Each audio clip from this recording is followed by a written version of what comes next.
19वीं सदी का झारखंड, चारों ओर हरियाली और घने जंगलों से घिरा छोटा नागपुर का पठार। यहाँ के आदिवासी अपनी जमीन, जंगल और परंपराओं के साथ जीवन जी रहे थे, लेकिन ब्रिटिश हुकूमत ने उनकी इस शांति को तोड़ दिया। भारी टैक्स, जमीन पर कब्जा और जबरन मजदूरी ने आदिवासियों को विद्रोह करने पर मजबूर कर दिया। एक छोटा सा गांव के बीचों बीच एक बड़े पेड़ के नीचे बिरसा मुंडा, एक युवा नेता, अपने आदिवासी साथियों के बीच खड़ा था। हमारी जमीन हमारी माँ है, इसे छीनने का हक किसी को नहीं। हमें गुलामी की बेड़ियों को तोड़ना होगा, बिरसा ने जोश में कहा। गांव के लोग, जिनकी आंखों में डर था, अब उम्मीद से चमकने लगी। कुछ दिनों बाद ब्रिटिश अधिकारी जॉन अपने सिपाहियों के साथ गांव में आया। टैक्स नहीं दोगे तो तुम्हारी जमीन जब्त कर लेंगे, उसने धमकाया। बिरसा ने जवाब दिया, यह जमीन हमारी है, हम तुम्हें कुछ नहीं देंगे।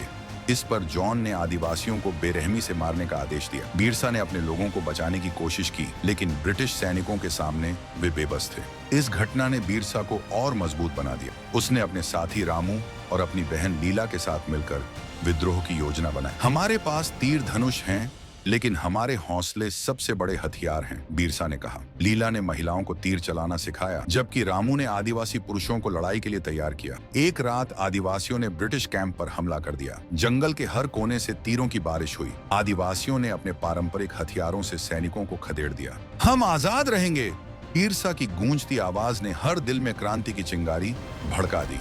विद्रोह के दौरान ब्रिटिश सैनिकों ने धोखे से बिरसा को पकड़ लिया। उसे लोहे की जंजीरों में बांधकर ले जाया गया। गांव के लोग बेबस होकर देखते रहे। लीला और रामू ने ठान लिया कि वे बिरसा को छुड़ाकर रहेंगे। एक अंधेरी रात आदिवासियों ने ब्रिटिश जेल पर हमला कर दिया। रामू और लीला ने बिरसा को छुड़ा लिया, लेकिन लड़ाई के दौरान बिरसा गंभीर रूप से घायल हो गए। गांव लौटकर बिरसा ने अपनी अंतिम सांस लेते हुए कहा, हमारी जमीन, हमारी परंपराएं, इन्हें कभी मत खोने देना, यही हमारी आजादी है। बिरसा मुंडा का बलिदान व्यर्थ नहीं गया। उनका विद्रोह इतिहास में एक मील का पत्थर बन गया। आज भी उनकी वीरता और संघर्ष को याद किया जाता है।